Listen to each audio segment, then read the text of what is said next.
Hey everyone, welcome back. Hope you're having a fantastic day so far. So over the past several months, we've seen a lot of changes take place within Social Security. So for example, earlier on this year, back in January, the Social Security Fairness Act was signed into law. That bill increased benefits by anywhere between $300 to $700 per month on average for those previously impacted by the windfall elimination provision or the government pension offset. And now this year we've had multiple other bills released involving Social Security and Social Security increases. This one, if passed, would raise benefits for certain beneficiaries of Social Security by well over $500. Plus, all others would receive a smaller increase as well. We're going to be going over the details of this bill in today's video and everything that you need to know. But before we go ahead and dive into it for today, if you would like to receive up to $200 in free stock or $200 in free cash, in a pinned comment below, I will be leaving a link to Robinhood. All you have to do is once you click on that link is just sign up for a free account and then simply link your bank account. You do not even have to make an opening deposit. At that point in time, Robinhood will be sending you one free stock worth all the way up to $200. And if you really just have the cash, all you have to do is once you receive the free stock is just sell it for what it's worth and then transfer the cash value right back to your bank account.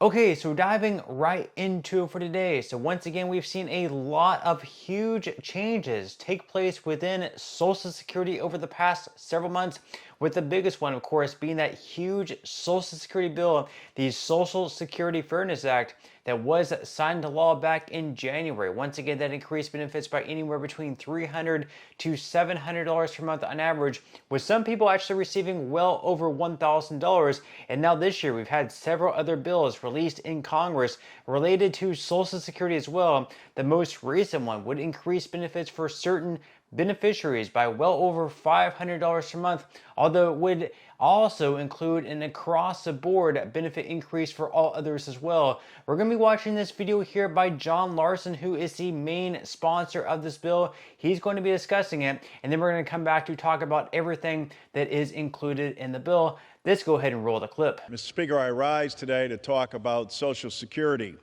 the nation's #1 anti-poverty program for the elderly and the nation's #1 anti-poverty program for children.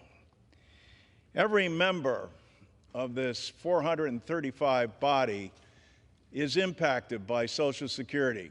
It might surprise you, Mr. Speaker, that Social Security has not been enhanced in over 50 years. And with Mr. Trump's latest proposal, and that of Elon Musk, to acquire all the data and information on the more than 70 million Social Security recipients and Medicare and Medicaid recipients, for what purpose? Americans should be outraged. Clearly, one would hope that people in this body are outraged enough to speak up on behalf of their citizens. Why? More than 10,000 baby boomers a day become eligible for Social Security.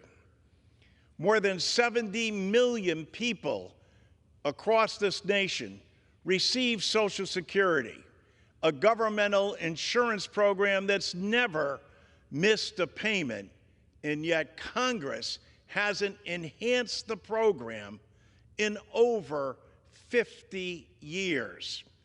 And now, God help us, Mr. Musk has plans for Social Security and Medicare. They've been charged with cutting $2 trillion out of the budget. The three largest items in the federal budget are Social Security, Medicare, and defense. Where is Mr. Musk going with this, and why does he need the data and information on every American citizen and more than 70 million Social Security recipients? I hope, Mr. Speaker, that you're mentioning this to your constituents in your district. You have over 115,000 people who get pensions from Social Security, 88,000 retirees, 10,000 plus disabled workers, most of them veterans, 5,486 widows, 2,509 spouses, 8,000 children. And you know what, Mr. Speaker, what most members don't realize, this is the #1 economic development plan for every single congressional district. Why? Because every district, on average, gets $2 million a month from Social Security, because it goes directly to those constituents of yours, Mr. Speaker, that I just named. And where do they spend that money, Mr. Speaker? Right back in your district, right back at the local pharmacy, at the grocery store, heating and cooling their homes, putting gas in their tank. This is what the American people are facing. When are people in this body going to have the guts to stand up and take a vote for your constituents, people who haven't seen a benefit enhancement in more than 50 years? Do you think the cost of living has changed a little? Is it okay that 5 million of your fellow Americans get below poverty level checks, having paid into a system all their lives?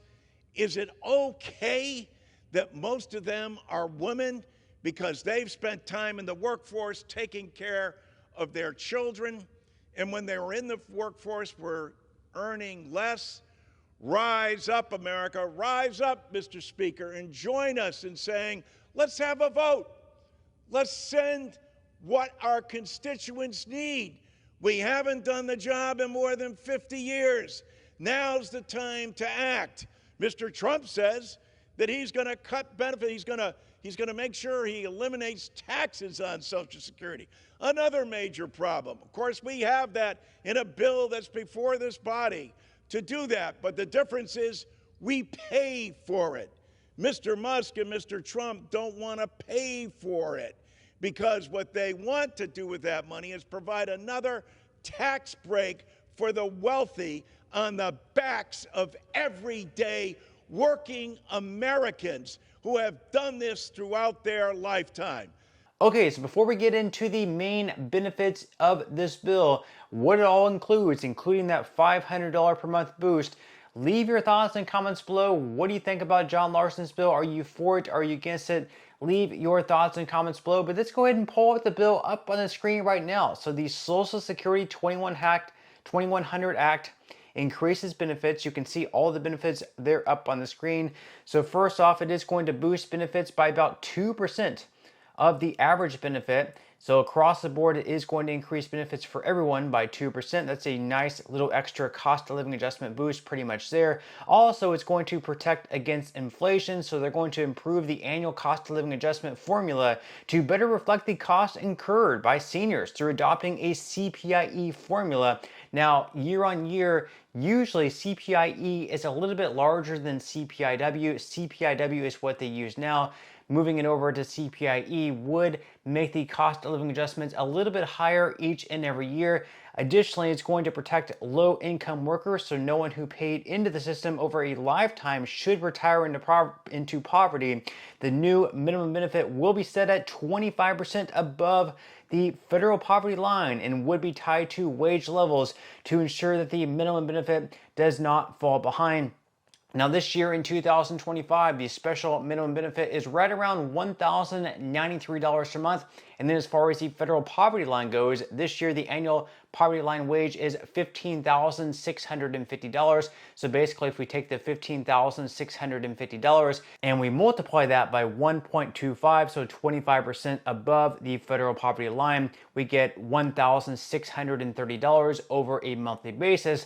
So you would then be receiving $1,630 up from $1,093 where you're currently receiving if you are at the special minimum benefit. So that would result in an increase of $537 a month. So all in all, pretty good there. Now on top of that, You're also going to see an improvement for benefits for widows and widowers in 2-income households. It's also going to end the 5-month waiting period to receive disability benefits.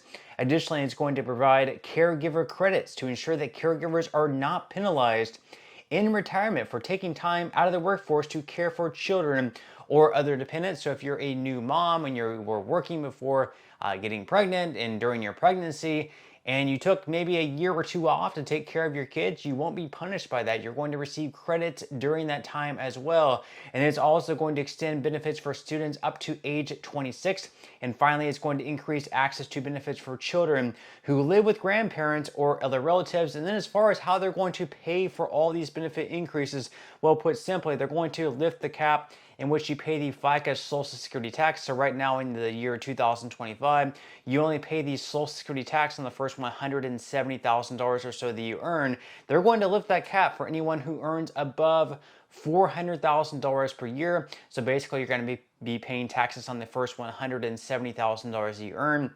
You're not going to be paying any taxes on income earned between $170,000 and $400,000 per year. And then once again, any income earned above $400,000 per year would once again be taxed. And as he mentioned there, very few people are actually going to be impacted by this new tax. It's only going to affect the top 0.4% of wage earners. So very few Americans would actually be impacted by this tax increase. But with that said, leave your thoughts in comments below about this bill. Are you for it? Are you against it? Would you like for this bill to pass? Leave your thoughts in comments below. But that's all we have for today's video, and I will see you in the next one.